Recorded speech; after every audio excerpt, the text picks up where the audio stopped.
the reason that carbon and CO2 are on everybody's mind, and all the scientists are talking about it, is because the forces that be want this to happen. They want carbon pricing globally, and they want a carbon economy. And this is a geopolitical lever by the United States. And when you fund, if you ask yourself what science is going to be done in Canada or the US, what's the answer? The science that will be done is the science that's funded. Period. There is no academic freedom in science. There's only an illusion of academic freedom. Okay? So if the funding agencies see global warming studies in a positive light and they fund that, that's what's going to get done.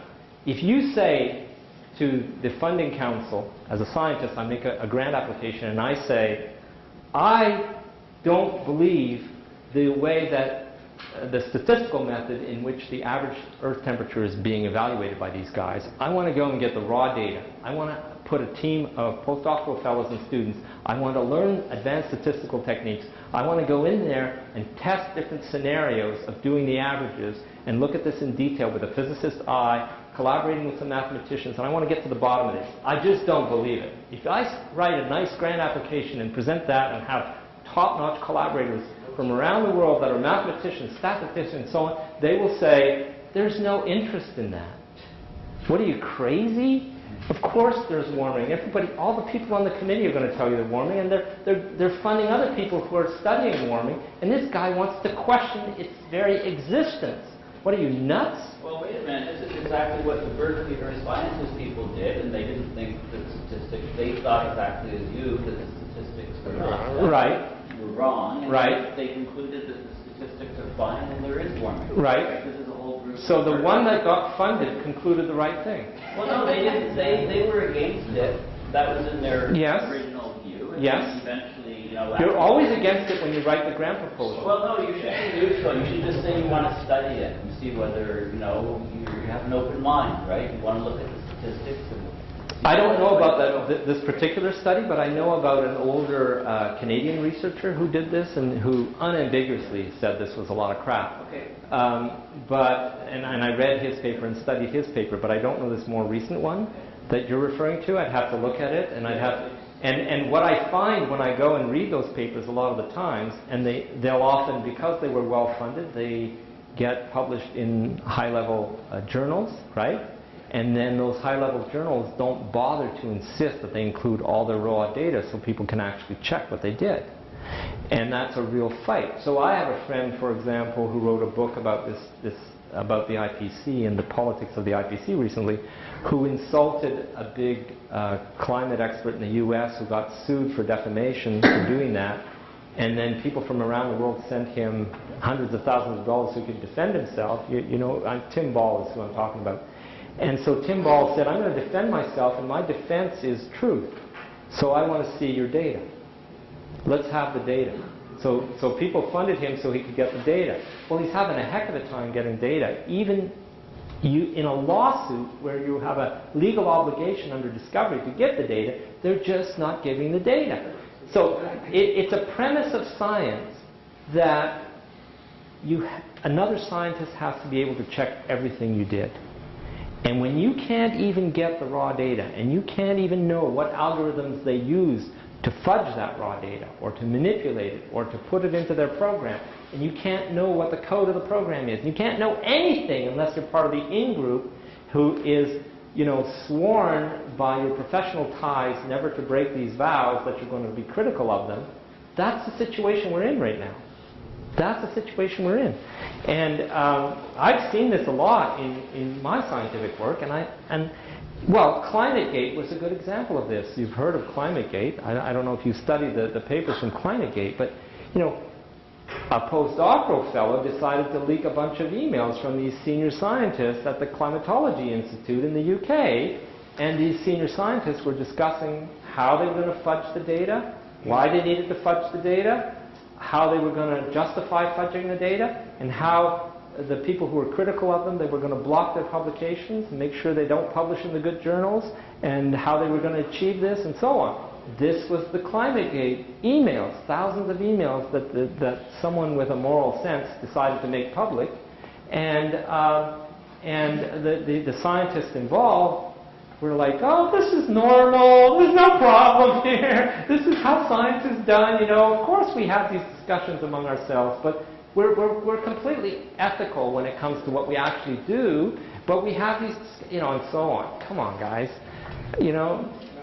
So we got to see how a lot of this is happening. Well, that's what science is like.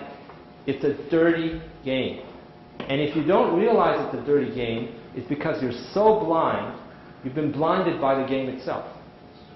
Right? I've seen this kind of stuff even in archaeology where there's absolutely nothing at stake. And so the exact same scenario you just described where, you know, some professor tries to block other guys for publications because he's upset that they... No, but there is a lot at stake. It's always the same thing that's at stake, is careers. Well, yeah. It's about careerism. That's what's at stake. This is what drives the profession.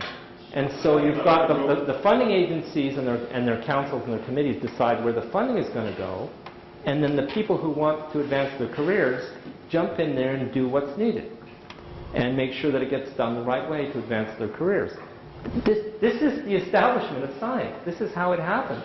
And if you are critical of it, you get ostracized, and you know, you don't get published in the best journals, and you don't get a lot of funding, and so on. And that people on that list that I showed you, that's the situation that they're in. Well, they get their funding from the fossil fuel companies, don't they? No. Like, don't the fossil fuel companies No. I would challenge you to go and get that list and add up the funding that they get from fossil fuel companies, and then add up the funding of as many alarmist scientists and that get it from national agencies and so on, and compare the numbers. Now, there's a couple of studies that have done this, and it's staggering. You're talking about an order of magnitude difference. Okay? The money is where the grant money is for those scientists that are doing that work. You know, the majority of scientists are pushing this thing are getting funded. That money's coming from somewhere. How can that be true in Canada, though? Because like, we have a government that's like openly hostile to climate change research. And I thought they were shutting down research. Yeah, they fired many climate scientists. Well, you know, the Canadian establishment, they get their papers reviewed by international reviewers.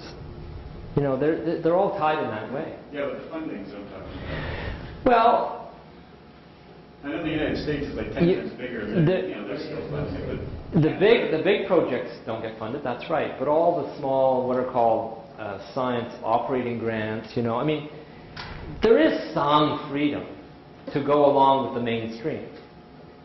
It's the peer review. The peer review is the biggest control mechanism of all, right? In fact, it was invented to control science in the interest of the government. Peer review did not exist before about 1950. Albert Einstein got one of his papers peer reviewed the first time at Physical Review, and he freaked out. He was so insulted. It's like the editor is sending my paper that I sent him in confidence to someone else to evaluate. That's never going to happen again. He never submitted a paper to Physical Review ever again in his entire career. He was so insulted. Peer review did not exist until the funding agencies in the U.S. and the government decided this would be the best way, the most efficient way, is to have self-control. And they installed the program that way.